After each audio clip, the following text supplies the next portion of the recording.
लगता है आज बारिश होगी। ले आ गई बारिश।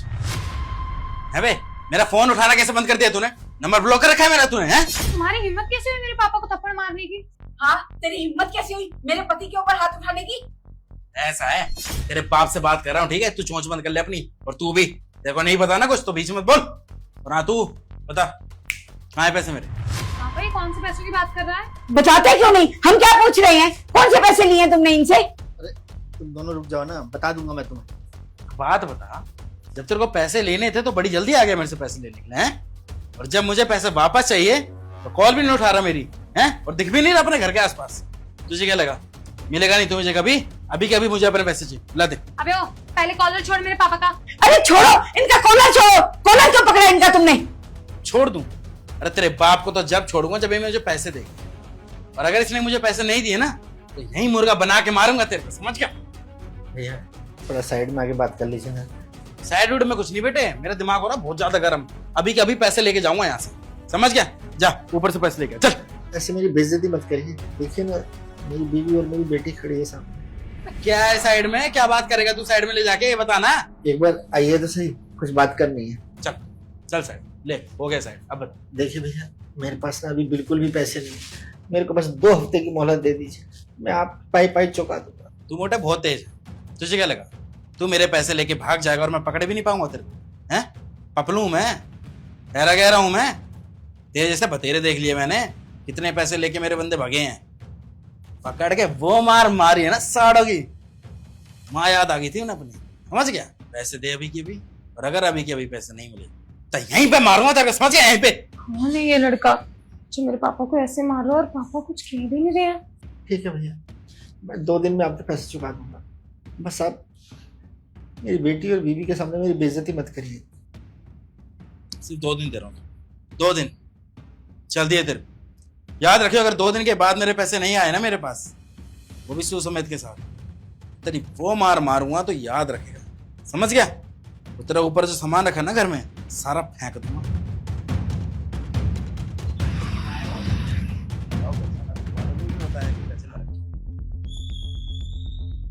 पापा आप ठीक तो है ना?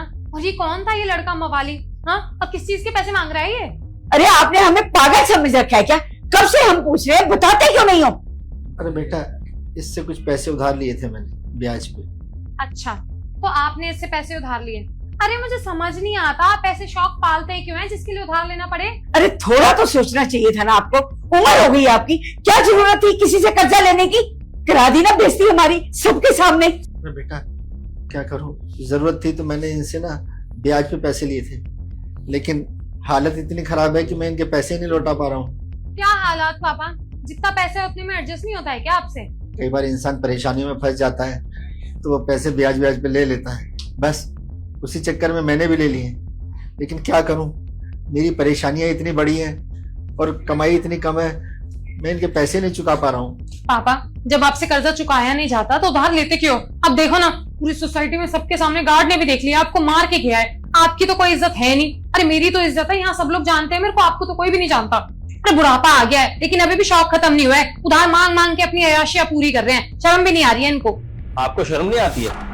हैं? अरे एक इंसान आपके पति को इतना कुछ सुना के चला गया, उसने हाथ तक छोड़ा तुम्हारे पापा के ऊपर, और तुम उन्हें सपोर्ट करने की जगह उनको सुनाने में लग रही हो। अरे दोष क्या है इनका? यही ना कि तुम्हें पढ़ाया लिखाया, इस काबिल बनाया कि तुम कुछ कर सको। और आंटी जी आप सोचिए ना, कितनी मेहनत की है इन्होंने, पूरे परिवार की जिम्मेदारी उठा रखी है।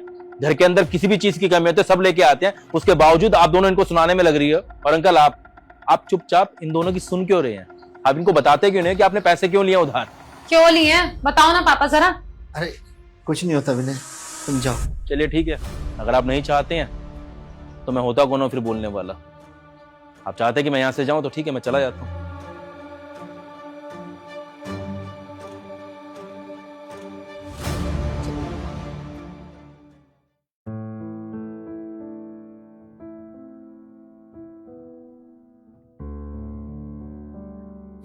क्या सोच रहे हो अंकल जी?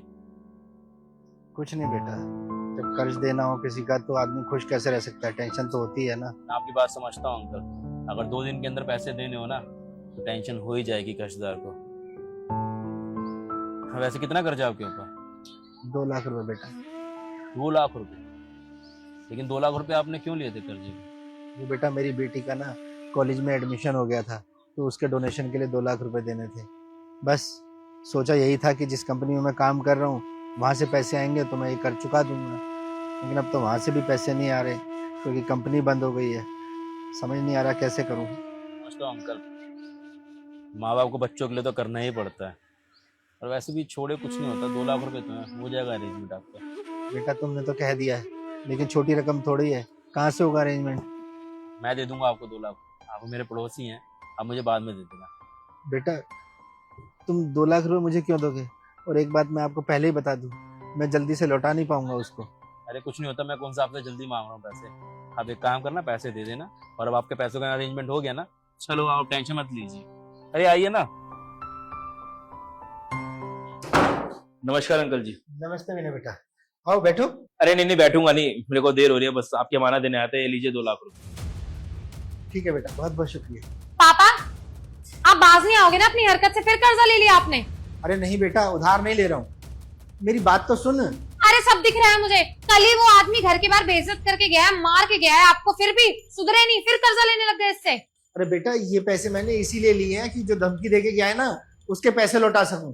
ये क्या हरकत है पापा? एक से कर्जा लेके दूसरे का उतारोगे, दूसरे से कर्जा लेके फिर तीसरे का उतारोगे, ऐसे तो आप लूप में फंस जाओगे और कभी जिंदगी में अपना कर्जा नहीं उतार पाओगे। और ये कोई तरीका नहीं है जिंदगी जीने का। अरे बेटा मैं विनय को पैसे दे दूंगा, इससे बात हो गई है, मैं धीरे धीरे लौटा दूंगा। पापा आपकी ना ये हरकतें मुझसे बर्दाश्त नहीं हो रही है। मेरे को ना ऐसा लग रहा है मम्मी को लेके घर छोड़ के जाना पड़ेगा मुझे। क्या कह रही है बेटा तू घर छोड़ के क्यों जाएगी? हाँ तो क्या करूँ, आपको तो बेइज्जत होने की आदत पड़ चुकी है। आज आपको थप्पड़ पड़ा है, कल मेरे को और मम्मी को भी चांटा पड़ जाएगा, कोई आएगा मुंह उठा के मार के चला जाएगा। अरे बस करिए आप दोनों, शर्म नहीं आ रही आप लोगों को बकवास करते हुए? अरे आज जो उनकी ये हालत हुई है ना, इसके जिम्मेदार आप दोनों ही हैं। आप दोनों की जरूरतें पूरी करने के लिए बेचारे कर्ज पे कर्ज ले रहे हैं। आपकी बेटी को आपको पढ़ाना था ना बड़े कॉलेज के अंदर, उसी के लिए कर्जा लिया इन्होंने, और तुम्हें शर्म नहीं आ रही? एक बेटी होकर मैं बाप को इतना उल्टा सीधा बोल रही हो? अरे तुमको अंदाजा भी है कि तुम्हारे पापा के ऊपर इतना कर्जा किस लिए हुआ है? कुछ भी ये नहीं होता कि मन में है बोले चले जाओ।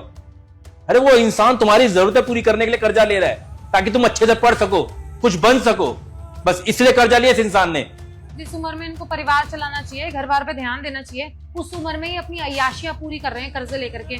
अरे तुम्हारी ख्वाहिशें पूरी करने के चक्कर में बेचारों ने कर्जा लिया है। पूरी सोसाइटी जानती है कि अपने बीवी बच्चे से बहुत ज्यादा प्यार करते हैं ये, अपने बीवी बच्चों को किसी चीज की कमी नहीं छोड़ते हैं, जो इनके बीवी बच्चों को चाहिए होता है ना वो चीज ला कर देते हैं। और देखो ना, अपनी बीवी और अपनी बेटी की ख्वाहिशें पूरी करने के चक्कर में खुद को कर्जे में डाल लिया, और बदले में बीवी और बेटी उनको सुना रही है। और तुम क्या कह रही थी कि माँ को लेकर घर छोड़ के चली जाओगी? बहुत अच्छी लग रही हो अपने पिता को ऐसे धमकी देती हुए। उस पिता को जिस पिता ने तुम्हारी ख्वाहिशें पूरी की है, शर्म आनी चाहिए। अपने पिता से कभी 2 घड़ी बैठ के पूछा भी है कि पापा सब कुछ ठीक चल रहा है, नहीं चल रहा है? बस अपनी ख्वाहिशें पूरी करवानी आती है, और लेकिन कभी भी अपने बाप के साथ में बैठ के पूछना जरूरी नहीं समझा, किसी बात की टेंशन तो नहीं है? अरे मैंने तो यही सुना है कि बेटियां बाप के बहुत करीब होती हैं, लेकिन ये कैसी बेटी है जो सिर्फ अपने मतलब के अपने पिता को इस्तेमाल करने में लगी हुई है? और कोई बहुत बड़ी चीज नहीं थी, तुम चाहती तो नॉर्मल कॉलेज में ही पढ़ सकती थी, लेकिन नहीं, तुम्हें बड़े कॉलेज में पढ़ना था। आपको अपनी बेटी को बड़े कॉलेज में पढ़ाना था, क्योंकि बेटी की ख्वाहिशें पूरी करनी जरूरी है ना। कभी ये नहीं सोचा कि उस ख्वाहिश के लिए एक पिता को कितना सहन करना पड़ जाएगा। और सबसे बड़ी शर्म की बात तो यही है कि जो लड़की अपने बाप की इज्जत नहीं कर सकती, उसकी तो पढ़ाई लिखाई सब बर्बाद है। पापा आप मुझे माफ कर दो, मैं गलत समझ रही थी आपको। मुझे लगा कि आप ये कर्जा अपने लिए ले रहे हो, इसलिए बस आपको उल्टा सीधा कह रही थी। सॉरी पापा। हाँ मुझे भी माफ कर देना, मुझसे भी गलती हो गई। काश मैं अपनी बेटी को पहले ही समझा देती कि ये ऐसे ना करे, इसे बड़े बड़े शौक पूरे करने के लिए सारे पैसे ऐसे ही उड़ा दिए, और मैं इसका साथ देती रही। माफ कर देना मुझे। नहीं बेटा, माफी मांगने की जरूरत नहीं है। अरे मैंने तेरे को माफ कर दिया, और बच्चे मैं जो कुछ भी कर रहा हूँ ना तुम लोगों के लिए कर रहा हूँ, मेरे में कोई ऐब नहीं है, कोई गलत शौक नहीं है। हाँ पापा, मैं अपनी गलती के लिए बहुत ज्यादा शर्मिंदा हूँ, और प्रॉमिस करती हूँ कि दोबारा ऐसा कभी नहीं करूँगी। अच्छा अंकल जी, मैं चलता हूँ, बाकी अपने पिता का ध्यान रखना। कितनी उम्र बीत गई है इनकी सिर्फ तुम लोगों की ख्वाहिशें पूरी करते हुए, कम से कम अब तो उनको सुकून के पल दे दो। हाय गाइस, कैसे हैं आप लोग? उम्मीद करता हूँ वीडियो अच्छी लगी होगी। बाकी अभी हम ये वीडियो हरियाणा में बैठ के बना रहे हैं, सोनीपत के अंदर। आप कहाँ पर बैठ के देख रहे हैं जरूर बताना, बाकी हमें अच्छा लगता है जब हम आपकी कंट्री का, आपके शहर का, आपके गांव का नाम पढ़ते हैं, जहां पर भी आप बैठ के वीडियो देख रहे हैं, और अच्छा लगता है कि अलग अलग जगह बैठ के हमारे लोग वीडियो देख रहे हैं, इससे हमारा हौसला बढ़ता है। तो जरूर बताना और वीडियो का फीडबैक भी देना। मिलते हैं अगली वीडियो में। Bye bye, take care, love you all, bye.